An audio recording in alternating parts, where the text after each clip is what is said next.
How much to 24 Park Lane? 24 Park Lane? It's only just down the road. I know, but how much to take me there? Sixpence. Right. The important thing is to arrive in style.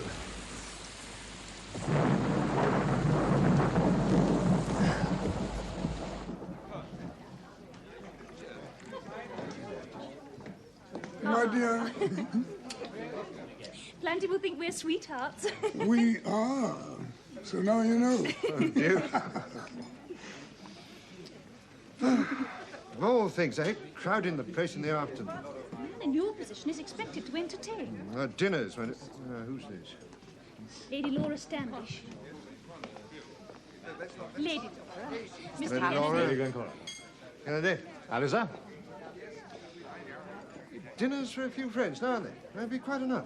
A public statesman must have a great many friends. So if many, then...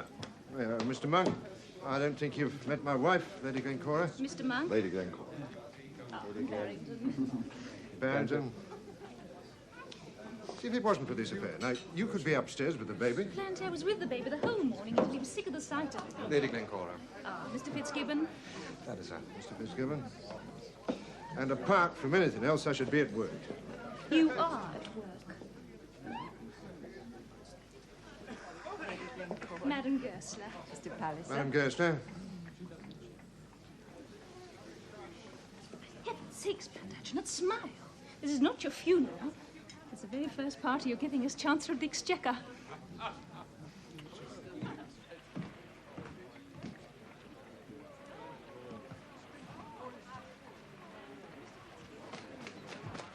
Mr. Finn? Lady Glencora. Mr. Palliser. Mr. Finn, I fear I must remind you what every budding politician should know. Mud sticks. Oh. Well, the fact is, Lady Glencora, I felt the need of the exercise, so I walked through the park. Swam through it more likely with all this rain. I quite like the rain, Lady Glencora. Good. Ah, Mr. Mild. Lady Glencora. Oh, Prime Minister. Oh, delightful having your husband with us in the government. His presence will certainly stiffen up my cabinet. On the whole, they've arranged it very sensibly, Mildmay, for Prime Minister.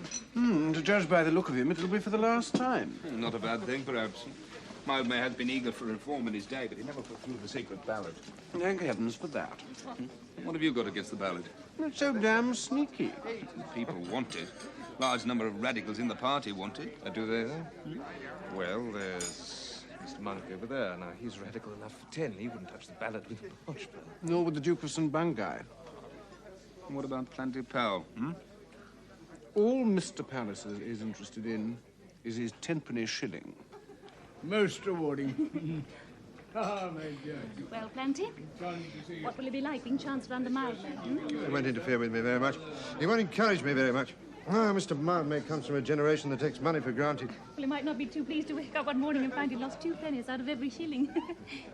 Oh, Mr. Kennedy, we were just talking about Mr. Palliser's 10-penny shilling. How do you suppose it will be received? On its merits, Lady Glencora. Yes, but what are its merits? In the first place, Glencora, it'll make for simpler calculation. Very likely, Palliser. Myself, I am more concerned with monetary values rather than with monetary measures.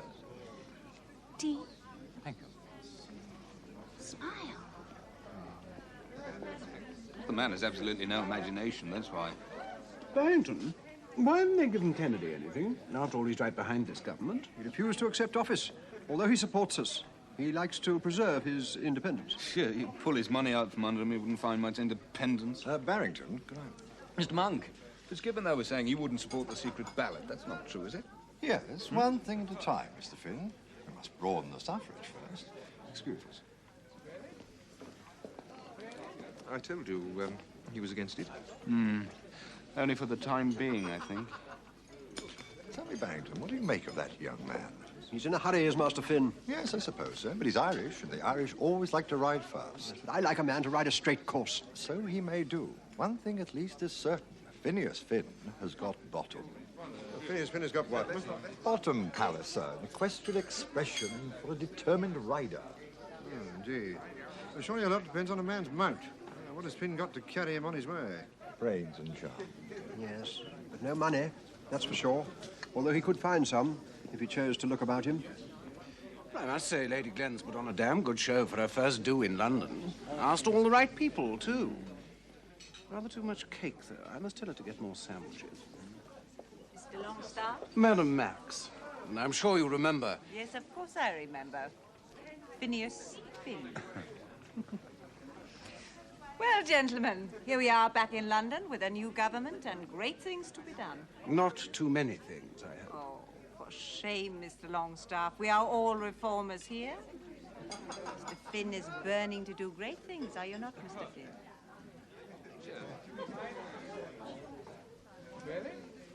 Well, Hugh, is this affair all right? Oh, a very good turnout, my dear. Just what's needed. Yes, but Clancy hates this sort of thing. Then he's lucky to have you to do it for him. So, very lucky, my dear. Oh, excuse me. Then, see me? Dear, I have some work to do. I've already told you you are. Well, in that case, why do we have to invite Madame Gerst? The Duke of Omnium. He asked me to be civil to her whilst he was away on his tour. Besides, I want to keep my eye on Madame Goesler. Oh? Why? Well, I'm rather afraid that the Duke of Omnium has his eye on her, if you follow me. And we don't want any of that. You and I, and little Plenty. Well, not after all we've been through. No. No, I suppose not. Bye, Mr. Finn. Madame Goesler. I'll see you at dinner tomorrow, Mr. Finn. Oh, yes, indeed, Lady Laura. My father's looking forward to meeting you. And I to meeting Lord Brentford. He's to be Privy Seal in this government. And so I understand. He could be very helpful to you. It's important you belong to the right set. How well are you acquainted with Madame Goesler? I am acquainted. Madame Goesler's not in the right set. She is here, Lady Laura. Lady Glencora may know whom she pleases. Young members of Parliament may not. Until tomorrow, Mr. Finn.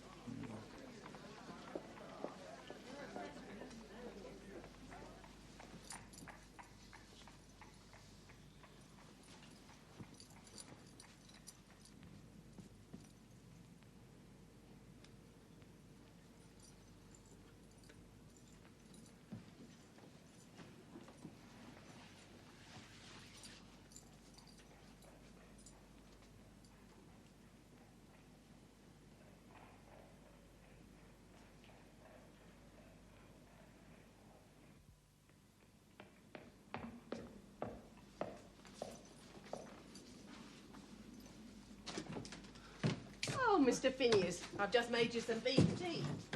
Just what you need this nasty, damp weather. Yes, thanks very much, Mrs. Bunce. How did you get on at the party, then? I learned a lot, Mrs. Bunce. I learn more every day, I think. Oh, I dare say you do. With all those Parliament gentlemen and their grand ladies, too. But, you won't go learning too much, Mr. Phineas, now will you? How could I learn too much? Well, you might learn to forget where you come from. And the ones who are waiting for you there when you get back. Such a pretty little face. Well, good night, Mr. Phineas. Good night, Mrs. Bunce. Thanks.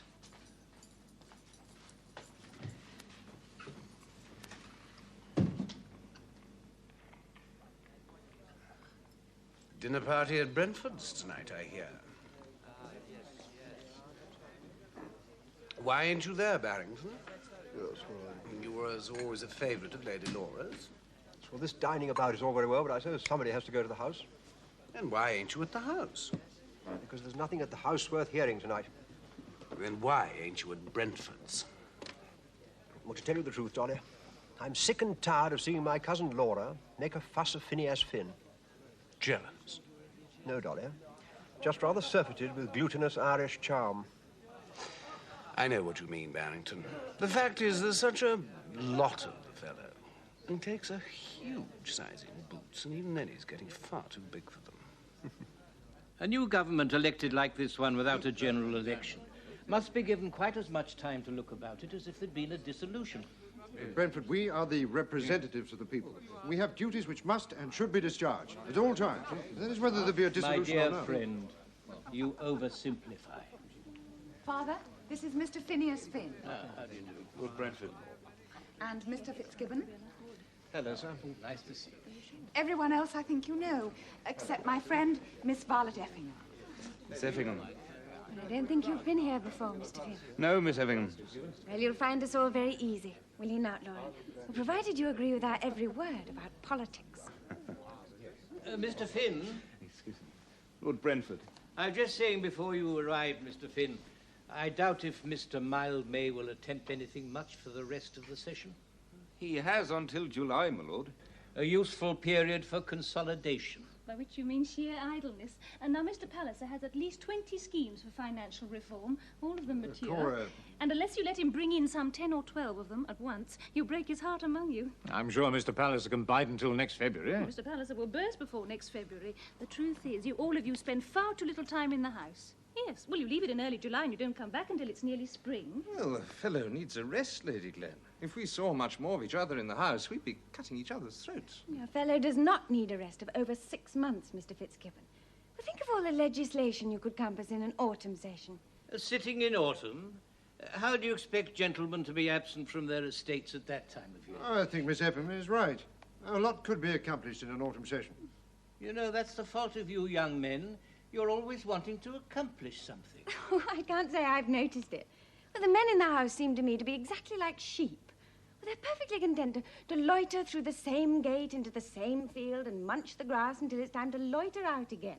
The comparison has not always been held invidious, Miss Effingham. The greatest of all our masters called us his flock. Much must depend on the shepherd. Now, I understand that in Brooks Club they are saying dinner is served. Lady Glencora, may I have Effingham? I understand that at Brooks Club they are saying we shall have a majority of 49, which would, of course... Reform, they say 47. In either case, a rich flock for the shepherd. You need only pen them securely and guard against the wolf. Then when he has seen them well fed and healthy and full of grace, he can lead them forth next February. Provided they haven't grown too fat in the meantime to move.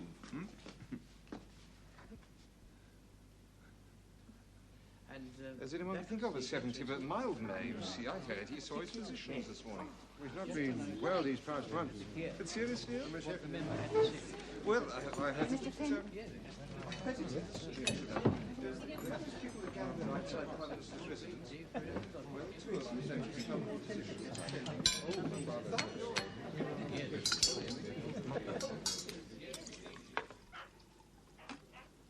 Very nice, my dear.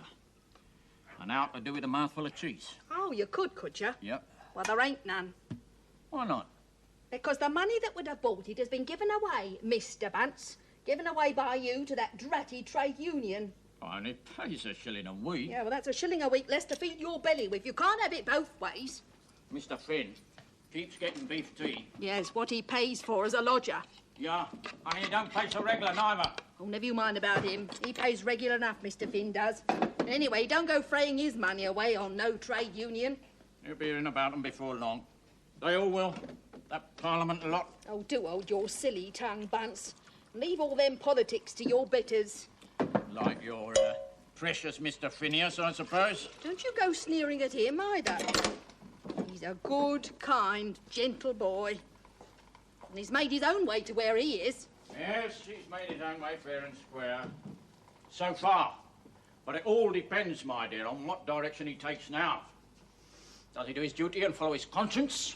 Or does he just go dining and whining about with the Lord of this and the Marquis of that and clean forget what he's in politics for? Been no particular report.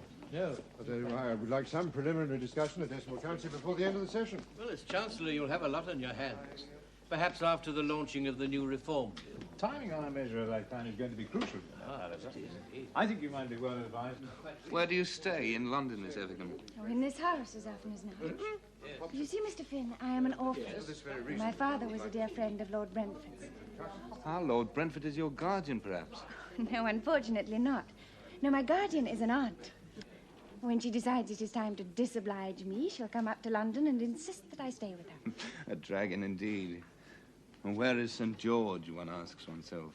Still in his tent, Mr. Finn, preening himself in his armour. Mr. Finn's getting about a bit. He has a way of making himself agreeable. So I've noticed. Very clever at spreading himself about. good. Well, they do say, Lady Glenn, that the men don't care for the favour half as much as the ladies. Well, if you'll excuse me. Mr. Finn, I'm sure you didn't mean it, but before dinner you were uncourteous to Mr. Kennedy. Merely a pleasantry, Lady Laura. Very neatly delivered. Mr. Finn is a rising man, Violet, and has less license than others. Oh, Mr. Kennedy could be very helpful to you. It's my intention he should be. Your pleasantries don't help me. Oh, Lord. It's her brother. Why are you here? To ask you about the money. It's being arranged as quickly as possible. You know that already. And to see Violet. Very well, but please be gentle with her. This is Mr. Phineas Finn, Oswald. My brother, Lord Chiltern. How do you do, Mr. Finn? Lord Chiltern. Violet. Well, you look very piratical tonight, Lord Chiltern. That is because you see me by the side of all these smug, glossy Parliament men. But perhaps you are a Parliament man, Mr. Finn. Yes, I am, but don't mind me. Well, I dare say there are honest men there, and you could be one of them. Oh, he is indifferent honest as yet. I was referring to men who go into Parliament to grovel for government places, Violet. Well, that's exactly what I shall have to do, Lord Chiltern. After all, even the Irish members must eat. Well, I don't see you grovelling. Well, not that quite, perhaps, but as Lady Laura has just been pointing out to me, a rising man must watch where he places his feet. And keep his hands free for grabbing at office. Well, I shall certainly seize any that comes my way. Why should not a man serve the crown? He has to work hard for what he earns. I don't believe that most of you work at all. Have at him, Mr. Finn. I'll do better than that, Miss Effingham. I'll convert him, if I can. And if he does come into the house, Lady Laura, I trust he'll come in on the right side. I shall never come into the house, as you put it, Mr. Finn. But I suppose I shall have to hear your side of the argument. Tell you what, Phineas Finn from Ireland. I'd be very pleased if you'd have dinner with me tomorrow at Moroni's. Tomorrow? Oh, I'm engaged. Oh, no, that's the night after. Yes, I'd be highly delighted to have dinner with you tomorrow, Lord Chiltern. Good. 8 o'clock. Violet. Whatever other men may think of Mr. Finn's flavour, Lord Chiltern likes it well enough. Lord Chiltern always likes the Irish, Lady Glenn. So many of us match his tastes in violence and drink. He nearly killed a man.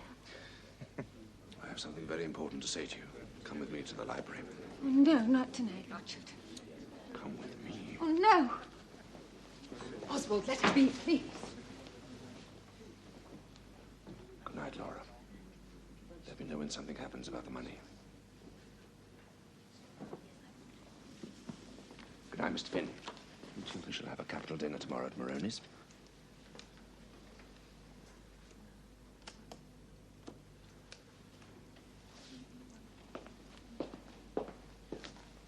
Oh, I'm so grateful to you for saying you'd dine with him. I do so want you to know him. You may be of great service to him. I be of service to Lord Chiltern. I think you should know, Mr. Finn, that he was sent down from Oxford for being drunk. Since then, he won't settle. His only occupations are hunting and gambling. He is your brother, Lady Laura, so I shall like him for your sake, and for his own, if I can. Lady Laura? And now it's time for you to talk with Mr. Kennedy. Remember, you've been uncourteous, and he has many good things to bestow. Mr. Kennedy, I think Mr. Finn has something to say to you. Well, Mr. Finn? Earlier this evening, before dinner, I interrupted you. Indeed, contradicted you. Perhaps you thought you were right to do so. Well, even if a man thinks he is right, he need not be loud. I don't know that you were loud, Mr. Finn. You clearly spoke as you found. Yes, but rather too bluntly to a man whom I hardly know. Then perhaps, since I appreciate blunt speaking, we should become better acquainted. In August, Mr. Finn, I shall be having a few friends of mine to stay at my house at Lochlinter. Mostly members of our own party, you understand. There are grouse and deer, if you care for that sort of thing. And even if you do not, I hope you will join us. Perhaps you will be good enough to let me know as time goes on. Finny, it's time we went. What are you looking so cockeyed about? Lawrence, Kennedy's just invited me to Lochlinter in August. This calls for a celebration. Come on, let's make our adieu. Oh, the the point is, Finney, that an invitation to Lochlinter marks you out as a coming man. It means that you're noticed. Are you going to be there, Lawrence? Oh, no. No, not I, Finney. Oh, Kennedy's noticed me, all right, a long time ago. And he don't much care for what he noticed. No, I wouldn't go if you asked me. It's not my kind of affair. But you think I should go? Oh, yes. Yes, you'll hear the sort of things you want to hear. Meet the sort of people you need to meet. Finney, would you do something for me? Would you sign that? There, I need another name as well as my own. No, Kennedy. Well, he's a new man. Or rather, his father was. Same thing, really. And he does it all with money. Lawrence? Yes? This is a bill. Yes? £300? 300, yes. I could never meet that. We won't have to, Finney. I'll meet it long before that date. Supposing you couldn't? Oh, chap, you're a member of Parliament now. They can't do anything to you. They can't arrest you or anything. No, but they can make themselves unpleasant, I suppose. Yes, well, they won't have to. Be a good chap. Sign that bill. You'll never hear of it again. Oh, come on, Finney. Look, when have I let you down? Huh? I've stood by you these last few months, you know, in the house and out of it. I mean, I said I'd get you into this club, and I got you into this club. I have told you all you needed to know, from what to wear and when to eat your dinner. Well, it's your turn to do something for me now. You sign that bill. All right, Lawrence. Ah, that's my Finney. Now, you go home and dream about Lochlinter. It's new, and it's rich, Finney, and it's as powerful and as vulgar as the money that built it. Well, it's all the things, in fact, that can make you into the man you want to be.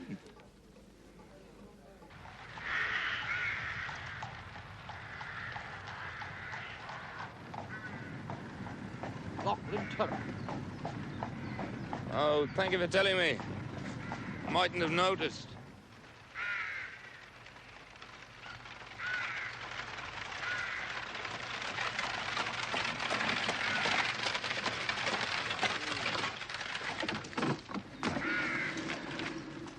Mr. Kennedy's expecting me.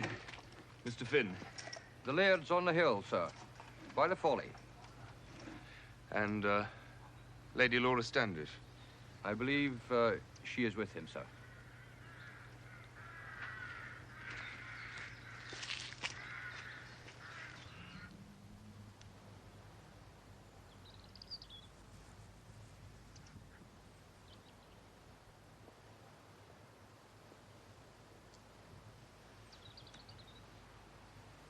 It was standing on this very spot that I decided to build here. I was 18. Sometimes I feel ashamed that being one man, I should own so much. You should regard it as a trust. So long as you share it with others and don't abuse it. Mr. Finn! Welcome to Lochlinter. Thank you. You've been very quick to find the most beautiful spot we have here. I was keen to look around as soon as I arrived. It's all very beautiful. It's magnificent. You're very fortunate. I suppose so. And yet, I was just telling Lady Laura, sometimes I find it unnerving to have so much space to myself. It makes me feel set apart from common humanity. Perhaps it is better for us to live in cities, to remind one that one is a man like any other. But I must see the factory before evening. I trust you, Mr. Finn, to bring Lady Laura safely down.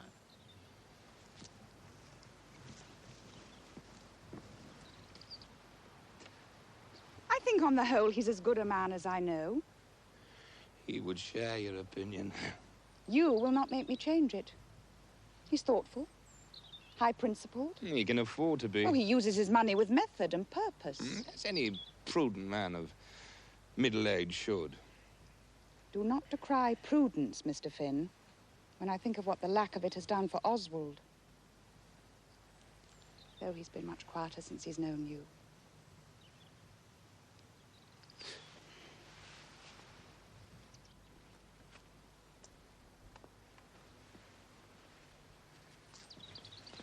Oswald tells me he hopes you'll travel with him this autumn.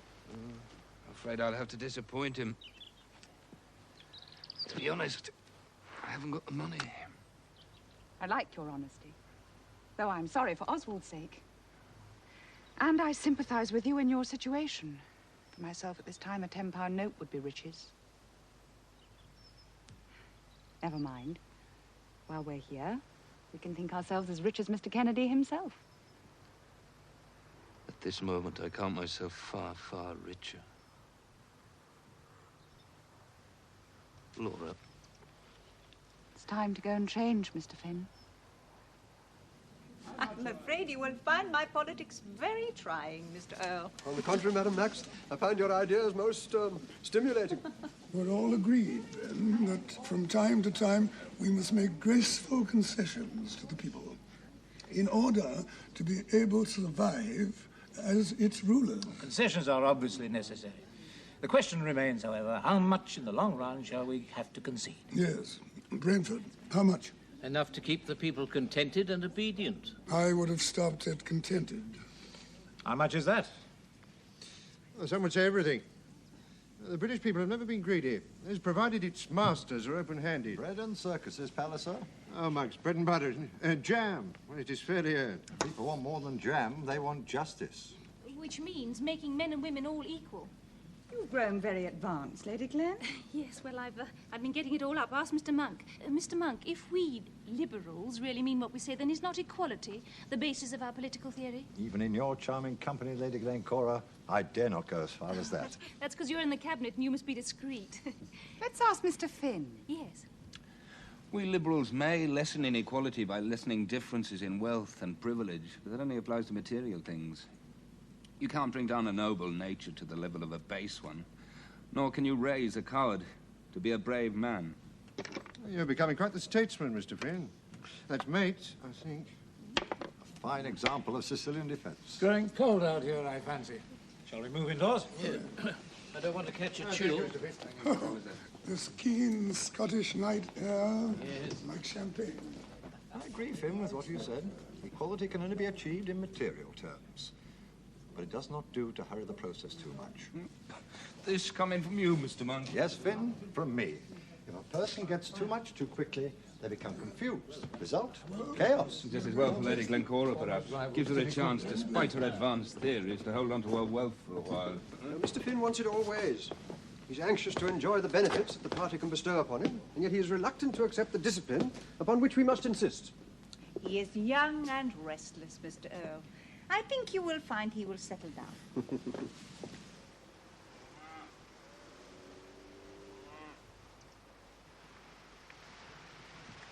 Dr. Finn!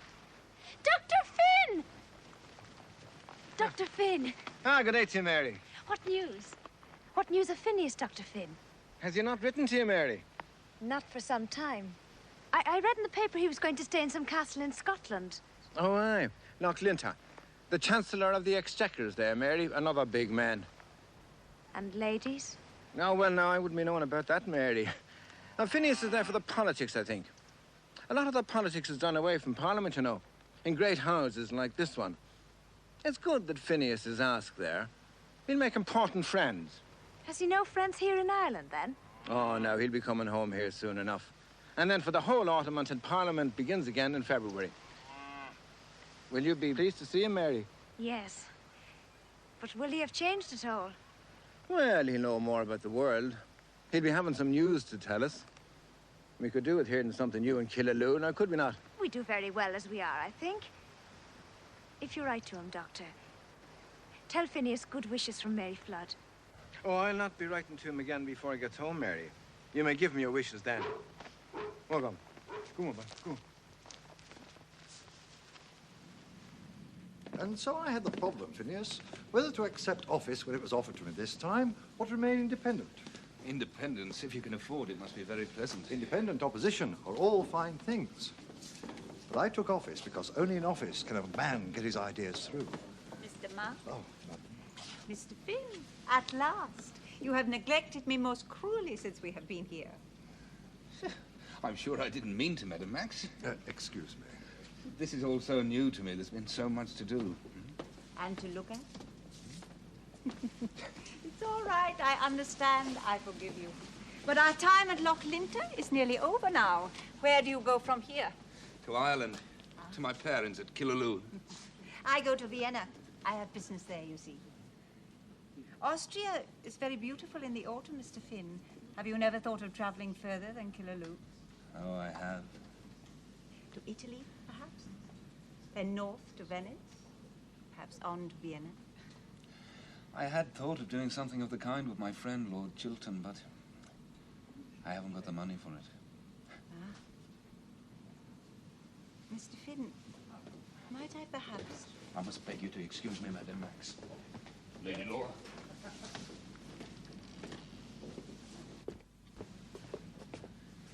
I shall leave the shooting early tomorrow and shall return by way of the Folly. Will you be there at 3 o'clock? If I can be, Mr. Finn.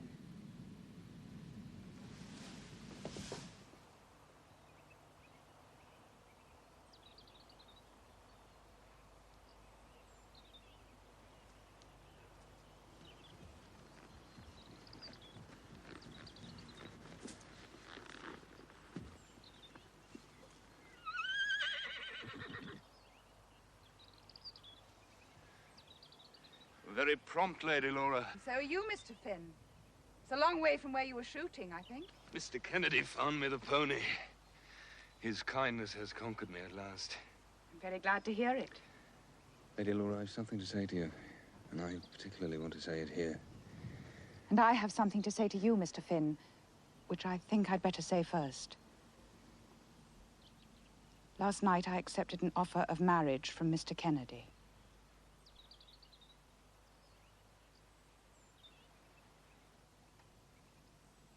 Kennedy.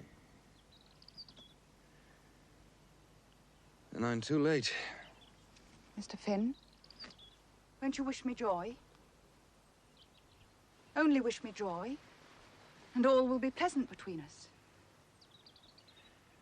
I've been a child wanting the moon. I was foolish enough to think you loved me. And why should I not have loved you? Listen a moment, Mr. Finn.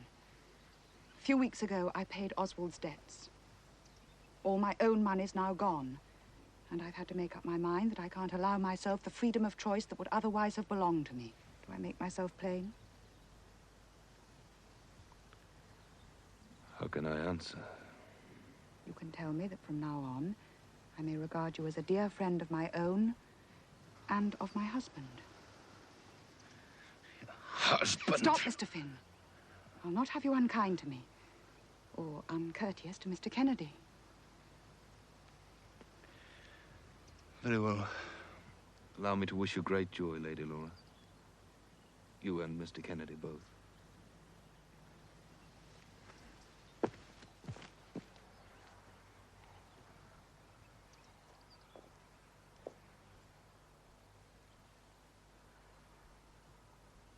Tomorrow I shall return to Ireland and stay there till Parliament resumes in February. You will be married by then, I think. Yes. Won't you say goodbye?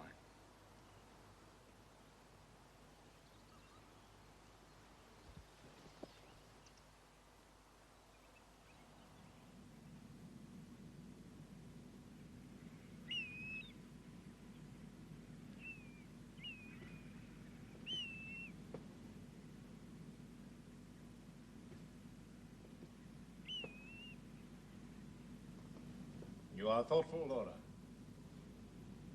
And it is well that you should be. We have so much to give thanks for, you and I. That God has given me all this. And that he has given us each other. I think it was fated to be so, Robert. And I think it was the will of God. Another way of saying the same thing. Not at all the same. As I hope I shall teach you.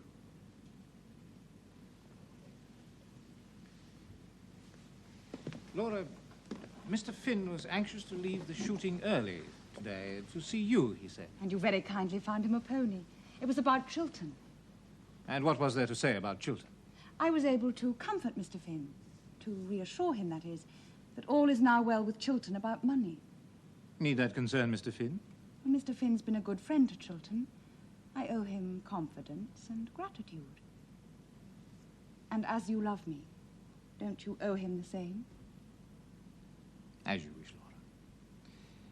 Certainly, he's made himself agreeable during his stay here, and he shows promise for the future. We think it's so good of you to come to see us again, when you might have been staying at one of those grand houses, and with all of those grand ladies. Phineas, who is Lady Laura Standish? Why do you ask that? My mother said That my mother said. What? that you have often written about her. Lady Laura Standish, Mary, is a very dear friend of mine who has recently married a very wealthy man called Robert Kennedy. And you didn't go across for their wedding? I haven't got the money, Mary, to be flitting to and fro to other people's weddings. So all we need is to stay solid and remember that Mr. Turnbull is our man and the People's Banner our paper. Between the two of them, they'll shake up those parliamentary gentry into doing something before very long. No violence, Bunce. That's right. No violence. There's one thing that'll destroy our cause. It's... Make yourselves at home. Well, Mrs. Bunce, ma'am, as it happens, it is time we were getting along. Good night, Mrs. Bunce, ma'am. So why did you have to go and spoil it? Spoil it? I told them to make themselves at home, didn't I? Anyway, what was all that about? The suffrage and the ballot. That's what it was all about. Things are beginning to hot up, my dear. And if we don't get satisfaction during the next... More of your lovely friends, I suppose. That was the front door.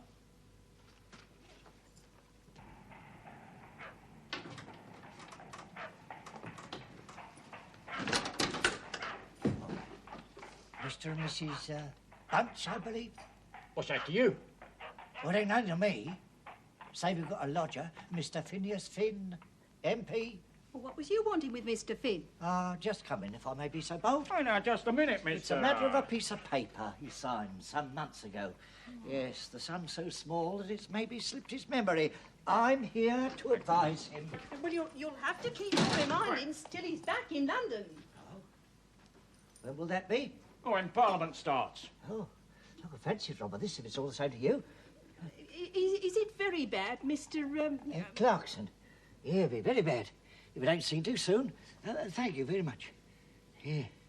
Mind you, I'm sorry for him. Yeah. Mr. Clarkson, look here. He never got a penny of it himself. He only did it to oblige a friend. But his name's here on the paper. Since his friend can't pay, it's up to Mr. Finn. Or, will be when he gets back to London. Very nice. Yes. Peep-bo, Peep-bo, my little plantikin. Yes, you are. You're my little sweet one. Yes.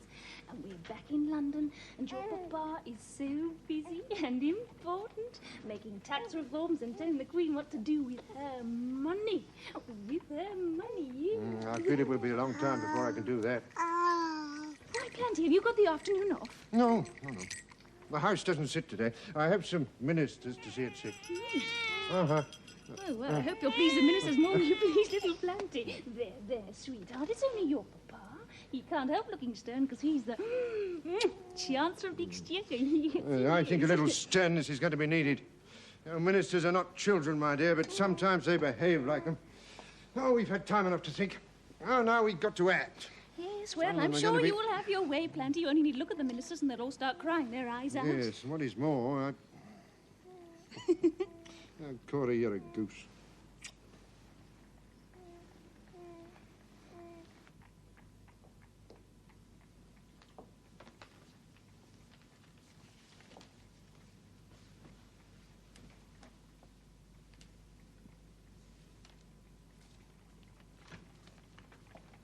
Mr. Phineas Finn. Finn. Mr. Finn. Here we are, an old married couple since you last saw us. Looking very well on it. I congratulate you both most heartily. You really are a very lucky fellow. Thank you, Finn. Do sit down. Thank you. We both wish you to know that no house of ours will ever be so full Also empty. That we shall not welcome. Thank you.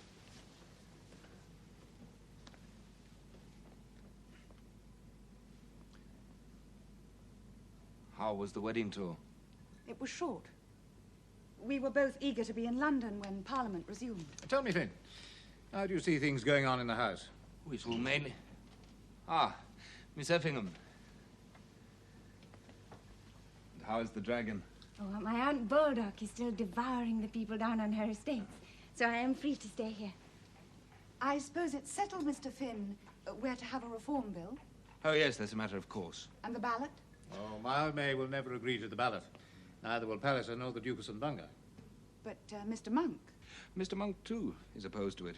But only for the time being, I think. And where do you stand, Mr. Finn? On this, as in everything else, Miss Effingham, alongside Mr. Palliser and Mr. Monk. At the moment. Supposing they should disagree with each other someday. I suppose that is a possibility. Well, I fear I have an appointment with Barrington Earl. Oh, but Mr. Finn shall stay and talk with me. Of course. Well, I, too, have some things I must attend to. Excuse me. And how is Lord Brentford? Lonely, I think. I go to him when I can, but he doesn't come here. He doesn't care much for this house. If he's lonely, he'd best make it up with old Chiltern, He might even do that. I know that if Oswald would marry Miss Effingham, who's always been my father's favourite, Papa would forgive him everything. And how does Lord Chiltern feel about this? He's loved Violet since he was a boy. Yes, she's certainly very lovable. Yes, Mr. Finn, to my brother, she's very lovable. Oh, I hope you'll be seeing something of him. Well, Finn, it's good to have you back. Now the weather's changed, I'm off to Willingford to hunt. Good, healthy occupation. Man must do something. Why don't you join me down at Willingford just for a few days? Oh, I don't know. Come on, you Irish fellas always ride. I don't know, Chiltern. Don't worry. I can mount you, you know. Now, Laura's been kind enough to put me right over money. Yes, she has. She has been very kind. Only trouble is, how will she ever get it back? She can hardly need it now she's married to Kennedy. Her money, she ought to get it back. Maybe Lord Brentford would help. My father? To hell with him. Funny thing is, you know, Finn, as Laura says the old wretch could still come right if I marry Vi Effingham. Of course, Vi has a very large personal fortune of her own. So I understand. Although I'd accept her tomorrow as she stands, without a penny. Vi is the only girl I ever did like. Thank you so much for my nice lunch. It's good of you to come, my dear. I know this house is a dull place now. You should come to Laura more often. I'd come to Laura as often as she likes, so long as she'll keep that canting husband out of my way. Sure you don't want the carriage? Good afternoon, Lord Chiltern. Oh, no, I'd much sooner walk. Then I'll walk with you, if I may.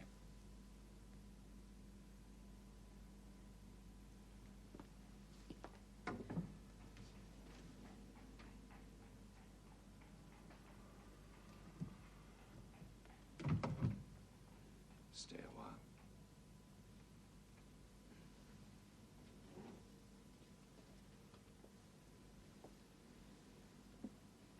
I find that your father has aged since Laura's Of course marriage. he's aged. It's what old men are apt to do. But if only you would see a little more of him. After all, you live here. I lodge here.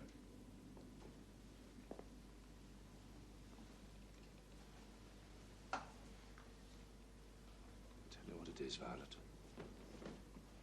My father wants me to marry you. He says that if I did, everything would come straight.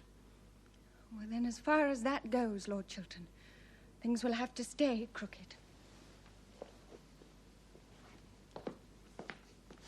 Chiltern, please. Quiet! I love you. I love you. No, please. You're the only girl in the world for me, Violet. I love you. Chiltern, Love you. I cannot give you that for which you ask. Never. Oh, never.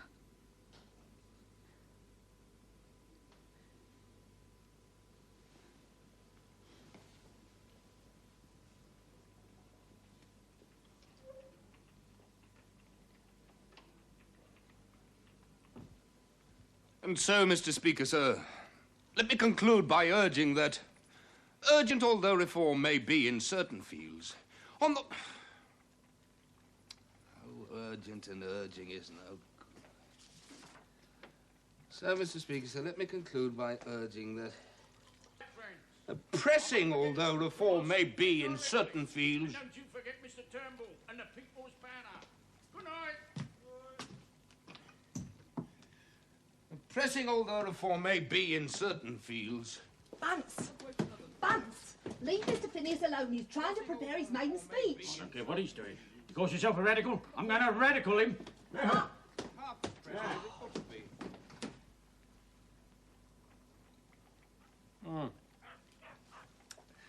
So, Mr. Speaker, sir, let me conclude by urging that, imperative although reform may be in certain fields, on the Not bad, question... Mr. Finn.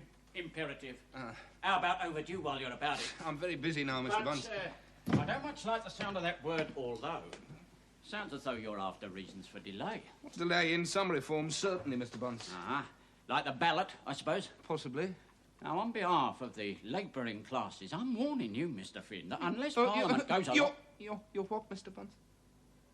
I'm just taking this chance of telling you, sir, that unless Parliament during this next session goes a long way towards meeting the wishes of the people, there's going to be Mr. Finn, I dare say. My name's Clarkson. He wouldn't be put off, Mr. Phineas. Oh, no, indeed, no. It's not every day I have the pleasure of waiting on a Parliament jet. Oh, just a minute, mister. What did you say his name was? Clarkson. It's about this little bill what you signed in acceptance of, along with Mr. Fitzgibbon.